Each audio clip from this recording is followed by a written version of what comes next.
सर्वमङ्गलमङ्गल्ये शिवे सर्वार्थसाधिके शरण्ये त्र्यम्बके गौरी नारायणी नमोऽस्तुते।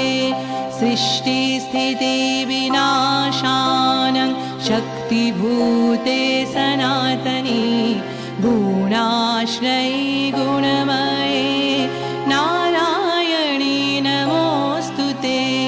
सृष्टिस्थितिविनाशानं शक्तिभूते सनातनी गुणाश्रयी